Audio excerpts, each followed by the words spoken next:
You're listening to The Builder's Mindset with Mike DiGiovanni, presented by Amazing Mindsets.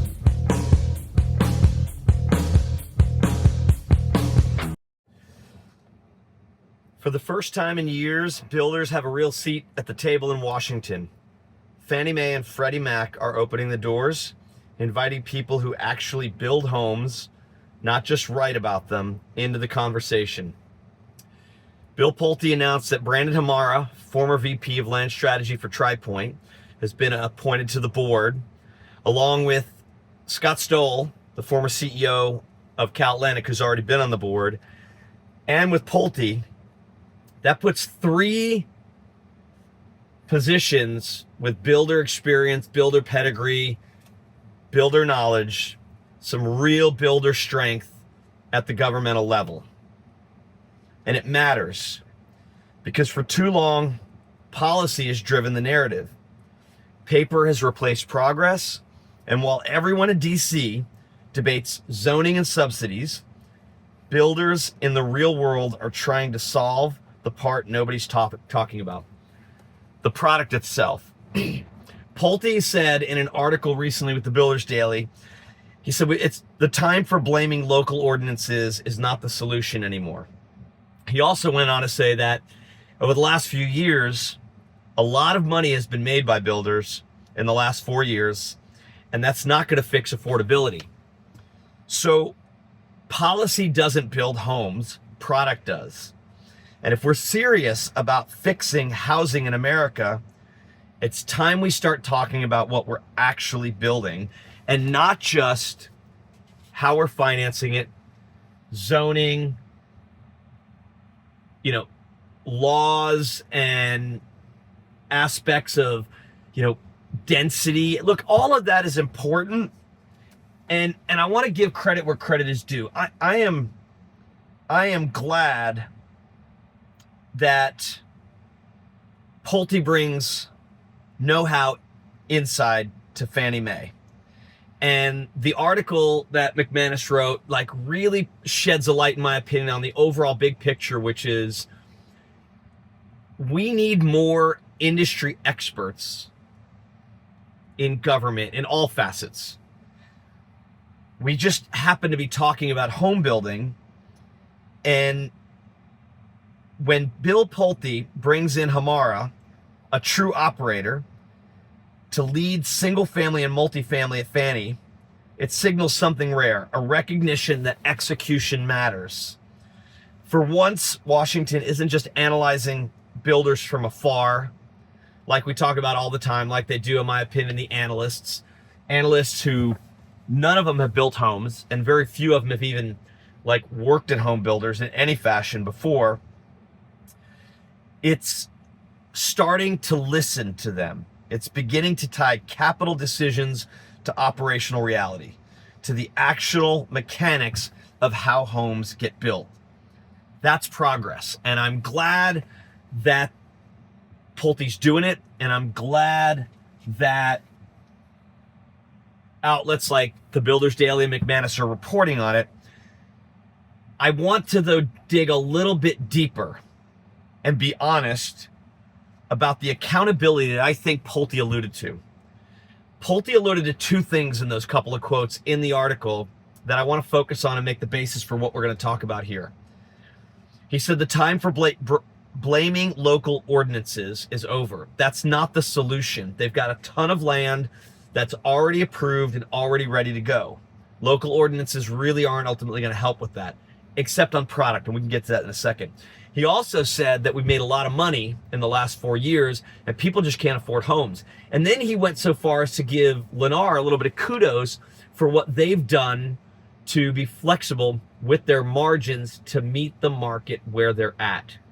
Okay. And so on a post recently, I went back and forth with somebody when I put my, when the Builders Mindset released their commentary on KB's earnings report, and people started dogging on their quality. Everybody thinks it's margin that these home builders are getting rich. Pulte said it best. Yes, the last 4 years, home builders have made a lot of money. So have trade partners. Let's be honest about it. Over the last 4 or 5 years, suppliers, trade partners, tradespeople, and home builders have made a lot of money. And we're in for some tough waters. And that's why we at the Builder's Mindset, we keep talking about, if you're one of those who's made a ton of money or a good amount of money because you're just like, you're working off the rising tide, good luck in the next 5 to 10 years, because it's a different market. Now, when companies like Hovnanian, KB, and Lennar come out and say, we're going to meet the market where they're at, and we're going to reduce our margin, and then Wall Street hammers them, it makes it hard to keep doing that. And that's why this article today is we're going to talk about affordability isn't a policy problem per se. It's a product problem. Our focus here at the Builder's Mindset is more about the actual touchable, tangible product, not the dirt. Location is key, location is important, and yes, I do believe that land and where the land sits is important. We're not going to get into too much today, but there was an article that came out recently talked about the secondary and tertiary markets, which starts to tell me that builders now and land developers are starting to see there's an opportunity in markets like Greenville, South Carolina, suburban and semi-rural Iowa, Ohio, Indiana. And so if consumers are willing to move away from the center and go to what historically would have been secondary, tertiary markets to afford homes, do you think they're also willing to look away from these fancy gingerbread houses that builders love to build with every feature that every buyer would possibly want? Yes. Let's give buyers the choices to say, if you want the 5-bedroom, 3.5 bath, office, loft, you name it, house, you might have to go to Greenville from Charlotte or, the Triangle. You might have to go well outside of Austin to get that, to afford it. You might have to go to San Antonio. But if you're willing to live in the Fort Worth area, or you really want to live in the Fort Worth area, should we say, maybe you're willing to take lesser of a home. Let's let the buyers decide. Some buyers would rather own the bigger, nicer house further away and drive, or they work from home and they can afford to do that, or their lifestyle affords them that opportunity. Some need to be closer, whether it's to family, grandkids, you name it. Let's say you're a divorced, couple. And I was forget who I was reading it recently. They were talking about it was a story about Angelina Jolie going to leave the country. She was saying she was stuck in Los Angeles. Now, she can afford to live wherever she wants. But let's say you're a split family and you have to be in a certain area because of where your kids are. Maybe you're willing to take a little less of a home from a spec perspective. Maybe you're willing to buy an LGI home or a Meritage home instead of a Toll home or a Tri-Point home or a Pulte home, because location's more important than specs and features. And so this is why here we talk about what builders are going to step up and talk about the actual physical product and are going to take the charge and challenge their team to build a good quality home that doesn't have all the bells and whistles and all the features.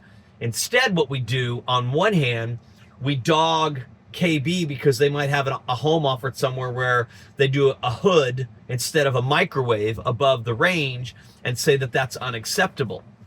And I say, when you look at that in isolation and you say it's $400 difference maybe, yes, but it's not that simple. I read once that it takes 100,000 components to make a house, and builders have to put all of those puzzle pieces together to make the picture that is the home.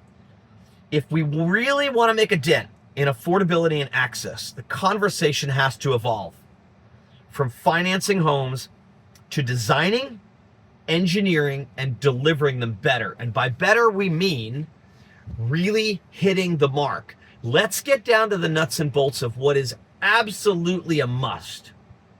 And I'm saying, do we need LVP in the dining room?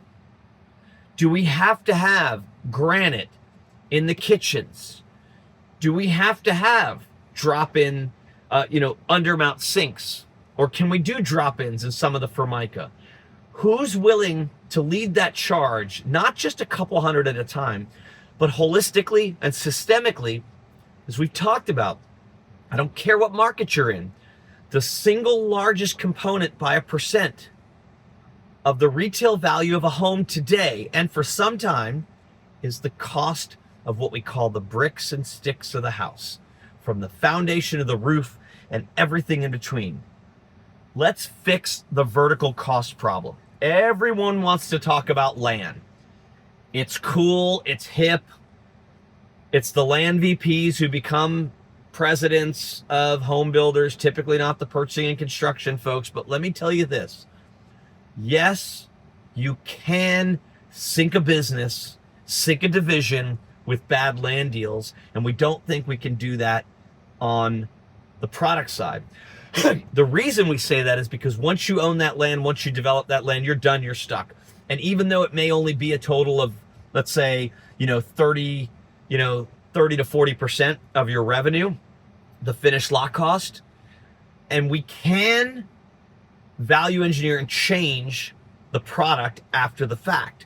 And so, yes, I do agree with that we have to be smart and prudent about land, but that does not give us the latitude to be asleep at the wheel when it comes to product and it comes to design, okay? And so the real problem ultimately isn't horizontal when we talk about how do we solve it.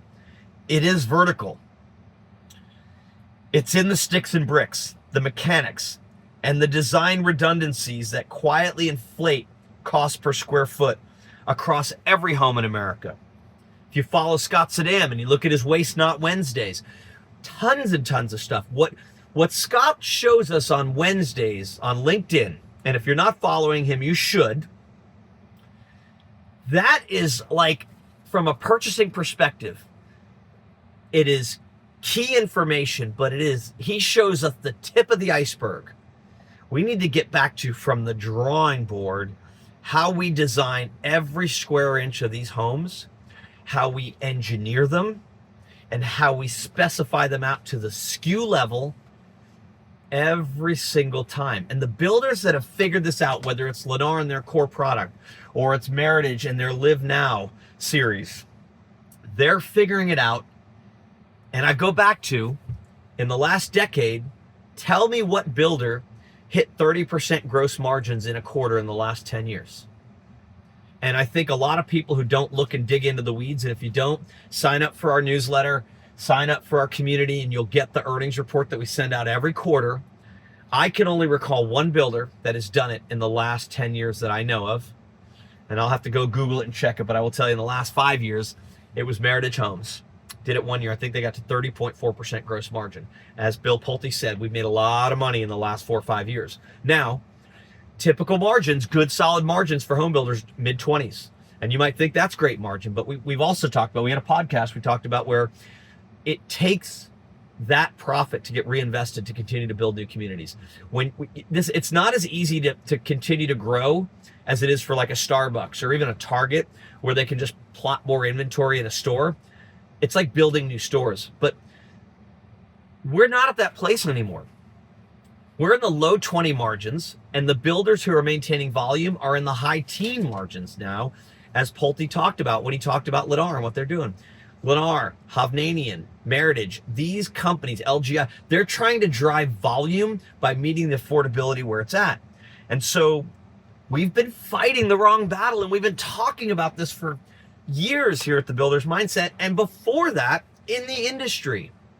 And we've accomplished amazing results.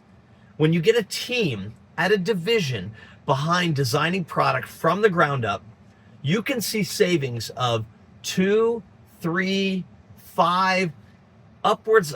I've seen $9 a square foot for the same type of product with the same offerings. And when I say at the end of the day, what a buyer needs is a roof over their head that doesn't leak, that's going to stand the test of time compared to the one across the street, and it has the same X's and O's and boxes in there, the same bedroom count, same bathroom count. You know, we can all day long want to have 13 by 13 secondary bedrooms with walk-in closets that have 15 feet of rod and shelf, half of which get used, swing doors and hinges and chrome hardware, satin hardware, and light switches, because now you got to add lights into these. Or we can get back to the fundamentals and the basics that get people in homes that become the starter homes of the next generation. Okay, so if Fannie and Freddie want to truly move the needle, they should be championing programs that help builders drive design efficiency.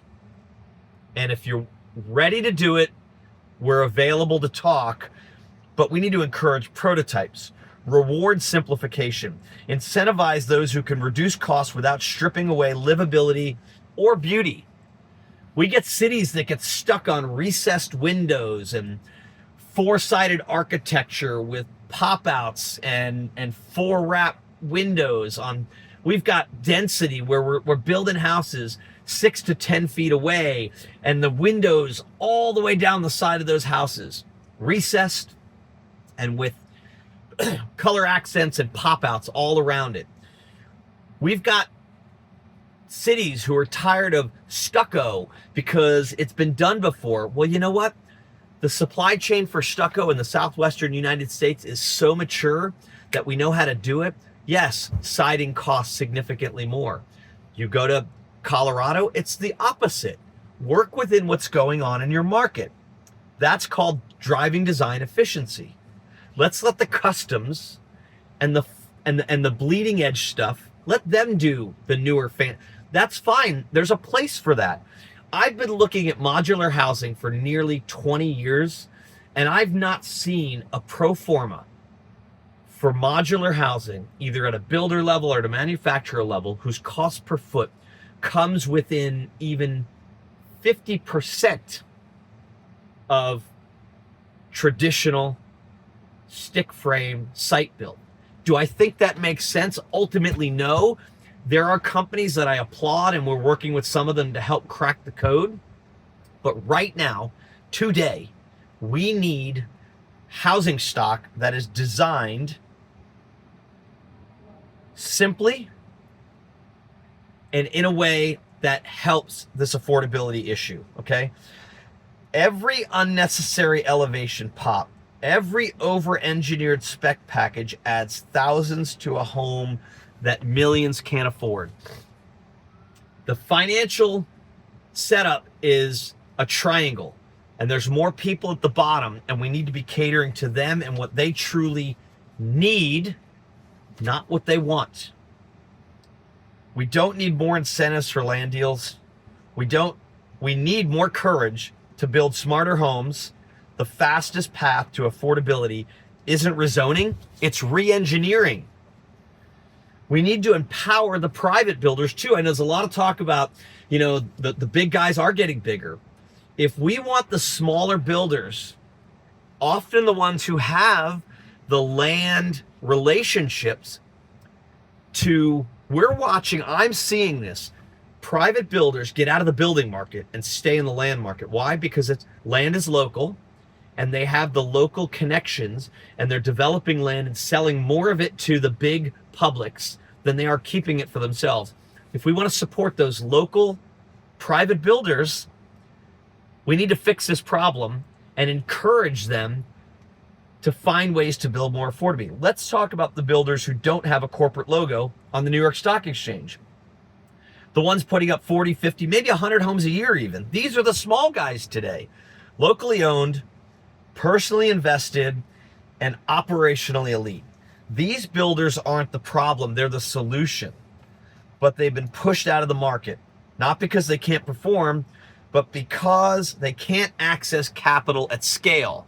So let's figure out a way to incentivize them. If we can help them with capital, and we incentivize them to stay in and play in the affordable game by encouraging them to design efficient, simple homes that workforce housing can afford will give them a fighting chance. It's getting harder and harder, though, for them to get that access to capital.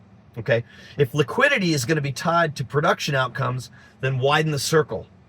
Give private builders with proven track records the same access to financing programs that the public giants get. You want to jumpstart the economy from that perspective? That's the juice. That is the juice right there. A 40 home a year builder in Arkansas can impact affordability faster than a national builder shaving 20 basis points off gross margin, even 50 basis points off gross margin. Let's stop pretending size equals impact. I'm not saying it doesn't, but it is not the only solution. We need to empower the people who actually know how to build. And dare I say it, most of the people who've worked at these legacy private builders who haven't already sold out, they know how to build houses, okay? And what I see a lot of them doing is going higher on the food chain from a price perspective, because that's the only way they can see to compete and stay relevant in the marketplace compared to the big guys. Their capital costs too much, and they're at a disadvantage out of the gate. Missing the middle of America housing won't come back through policy. It'll come back through capital courage. So I challenge Fannie and Freddie to figure out ways to help these small builders also get access to the mortgage financing that the big ones have with these forward commitments. That's another big struggle that I see for these builders that I deal with and I talk to. They can't afford to buy down almost every home to 5%.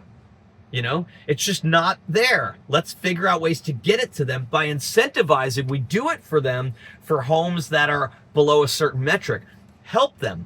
Show to them that if they can get their cost per foot down and thereby their sell per foot, give them a matrix. Like, they're not going to get their cost per foot down overnight. They're not going to get their sell per foot down overnight. But if they start moving in that direction, incentivize them.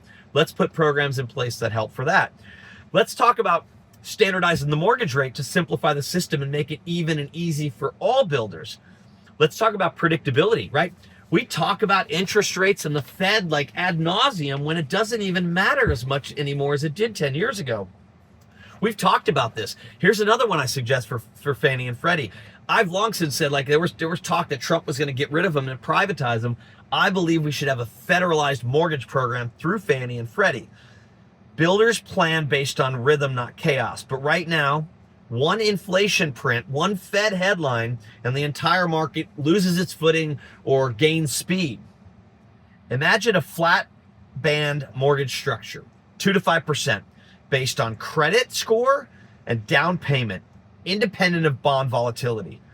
It's not radical, it's rational.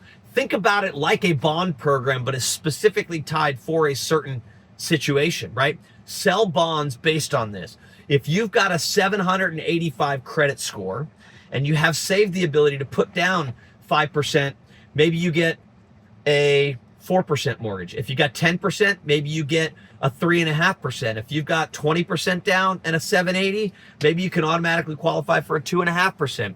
We can come up with something that works, that is government backed. It's good for housing, it's good for American families, and it's good for American workers. Because let's talk about this. We're talking about reshoring a lot of stuff. You know who builds American houses? And I know we talk about modular. Watch out. Modular gets taken off, and next thing you start to see more of it starts to move offshore, potentially.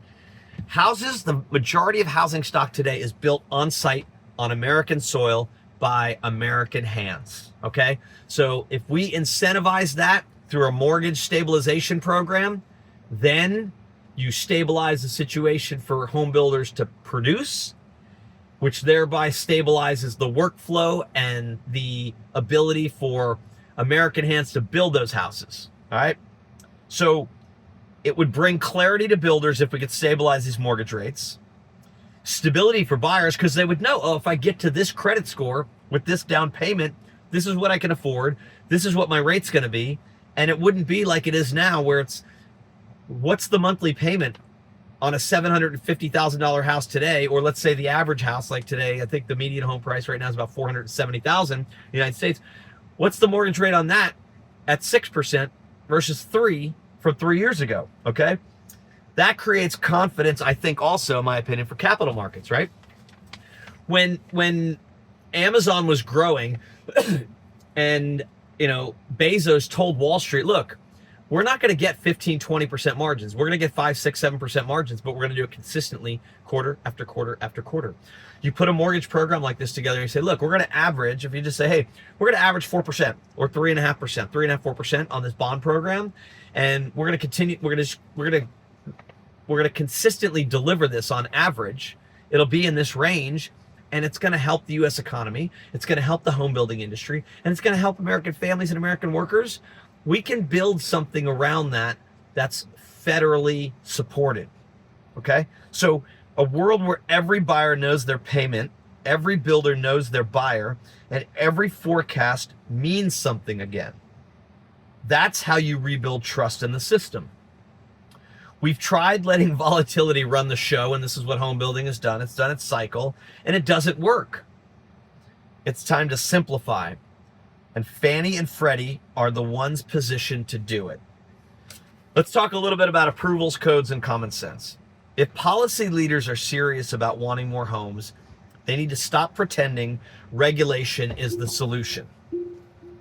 Every month we spend arguing over code revisions or permitting processes is another month families can't buy. Cities should reward simplicity. Fannie and Freddie can weight financing incentives towards builders who bring forward efficient plans with lower municipal impact. We've got to put pressure on some of these municipalities, particularly in the state of California, to stop trying to go after this carbon footprint thing with new homes. Look at the numbers. I'm not even going to go down the rabbit hole that is proving right now that human carbon in general is not the problem of global warming. Let's stay away from that third rail, but let's talk about this. If you look at the carbon impact that we have when we incrementally make it harder to build a home because we're going to go zero energy on the code level, look, let the forward-thinking, bleeding-edge, modular homes, high-end custom, let them do that. Let Angelina Jolie go to Spain and build a zero-energy home, that builds, makes enough power for all our neighbors. That's one thing, but everyday Americans can't afford that. But we keep making the codes more and more difficult, and I don't care what it is. I'll go touch every third rail right now. When we look at what we save carbon-wise with each code cycle of a new home, it is infinitesimal because they're already so efficient. When we look at whether you want to talk about, on the fire side of things, they talk about, lives saved per 1,000 and minutes, saved per structure. Our fire codes are now even getting to the place where it's crazy. You want to know why the Palisades was such a horrific disaster? Because that was all old home stock, and there was a mass amount of government mismanagement on top of that. You go drive the Palisades and you look at anything. I have a client who's got a structure that was built in that area within the last 10 years, 3 or 4 code cycles ago. Barely, yes, fire damage, but not total loss. Unit above it, built 50 years ago, unit below it, built 40 years ago, total loss. We increase our fire codes to save negligible. There are statistics and actuaries who quantify this. They help insurance companies make millions of dollars. The new home stock is not the problem from a cost perspective on insurance costs. They should also get breaks for that, because a new masonry constructed house in a new community is not a problem when it comes to fire codes, fire problems. But we continue. It's almost like we feel we have to up the ante every code cycle. How about we just put a moratorium for a little bit and say if a code is not going to change the outcome by a certain percentage, we're not going to do it. Because every little bit now, it's incrementally more costly with incrementally less benefit. Okay? So Policy leaders need to get serious about it. Every month we spend arguing about this, it's wasted time. Cities need to start rewarding simplicity and not incremental, improvements. Okay? So while we're here, let's talk about the obvious. That code bloat we're just talking about, it's real. So many modern code changes add cost and little to no safety at all. They delay production without adding durability and quality. They add inspections. They add time to the plan process. It's insane the amount of stuff. I've seen code cycles that have created problems where one department, building and safety, doesn't even know if they can approve this. It's got to go to fire. Fire doesn't understand, and they don't understand. And I've seen fire conflict with building and safety. I mean, the goal isn't less oversight, it's smarter oversight. We need less process, less governmental process, and more progress. Less friction and more homes. Sorry, I got a cold. We need to rebuild, the next big thing. We need to rebuild the workforce like it's the 1940s. America didn't rebuild itself by waiting for someone else to do it. It trained its own. In 1943, we built ships, tanks, and aircraft faster than any nation on earth because we mobilized our workforce. We believed in training, craftsmanship, and purpose. Today, our skilled labor pool is shrinking, and it's aging, and it's being priced out. We don't have a labor crisis. We have a training and an incentive problem. Today, if we can finance college, EVs, and green infrastructure, we could financing the rebuilding of America's trades. We need a national mobilization for electricians, framers, plumbers, masons in their 20s and 30s with the drive to build something tangible. Because a country can't build itself and sustain itself if it doesn't have the people to do it. Okay? So if we can't build for ourselves, we can't sustain ourselves. So what am I talking about here? We have a shrinking industry because less 20 and 30s are coming in, and there's more 40s and 50s, and then they're dropping out. Who do you think makes more money today? A 45-year-old trade partner or a 25-year-old trade partner? The 45. But because we're not getting the 25s in, the 45s are having to do what the 25s should do. And that's driving up the whole overall cost of things, okay? And so we're incentivizing people to do less and make more. How do we fix this? I'm not saying that 45-year-old trades or 50-year-old trades should make less. Quite the contrary. What I'm saying is we need to be bringing in the next wave and the next generation. Those who can work for 20 to 25. Oh, and hey, California, stop paying $22 an hour to fast food workers. Leave that for the high school kids. Incentivize those other people by getting them out to make $25 an hour, which is about the going rate these days for entry-level people in the trades market, so that they can start to learn the trade. And so you have this movement of people into the trades, making entry-level trade wages, which are better than minimum wage. And then you have the skilled trades, the 45s and the 50s, making the better wages, teaching the youngers, so when they truly finally retire, those others step up and move in, and they know what they're doing. They've been taught how to do it, and they're making a better wage.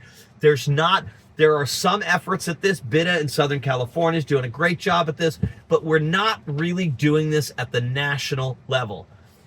Andrew Brown talks about this a lot. If you don't follow him on LinkedIn, follow him. There's other folks out there talking about it. Even Charlie Kirk, rest in peace, before his passing, talked about the need for electricians and why college is a scam. We can fund colleges through the backs of the taxpayer and the kids who are fooled into thinking that if they get a 5-year sociology degree for $150,000 in debt that they're going to be able to pay for it. We need to fix the issue This is an identity issue, not ultimately a labor issue. We need to make it known that it is not just okay, that it is noble to become a tradesperson, and it is a job you can get to for little to no money. Incentivize them. Let's start federally funding trade schools, no debt, go work in the industry and make a good living. We need to restore pride in the trades and purpose in the process of building anything. And it doesn't have to just be houses. There's an infrastructure boom that's about happening in the United States. The need for trades is going to do nothing but get more and more and just bigger and bigger. Let's put it at the federal level. Let's put the systems in place, the funding in place, the marketing in place, the mechanisms in place to make tradesmen cool again. We're at a turning point where policy needs to meet product. Here's the truth. Policy can open the door, but product walks through it. Fannie and Freddie have taken a step forward by bringing builders into the room, and I commend them for it. I commend Pulte for it. I commend those who are taking up the call to join him in it, but the conversation can't stop at land, zoning, and finance. We need alignment between capital, construction, and common sense, because affordability isn't just a financial equation. It's a product, policy, and a workforce equation that we've got to all get behind. If we can connect those dots, we don't just get more homes, we get better homes that cost less for the American people. Homes that make sense to build, homes that people can afford to live in, homes that reflect the clarity, the courage, and the collaboration, the three things this industry has always been built on. So this is my call to action, our call to action here at the Builders Mindset. Let's change the mindset. Not saying forget about land, not saying forget about zoning, not saying forget about entitlement, but change your mindset to put a strong national focus on the product, its design, its engineering, its specifications, and the people we want and need to build it. The headline said, Pulte brings homebuilder know-how inside Fannie Mae. That's the start of something bigger. Thank you, John and the Builders Daily, for starting this conversation.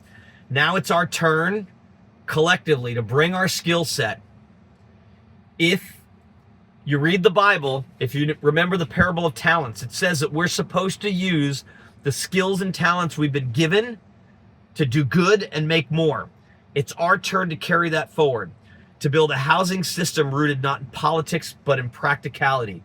So if you're from the building industry and your forte, like mine, is on the operations side, the vertical operations side, the vertical supply chain side, the vertical design side, it's time for us to be on notice, be on call, and say we're ready, willing, and able to help this industry design homes, engineer homes, and build homes that are more affordable for the American family.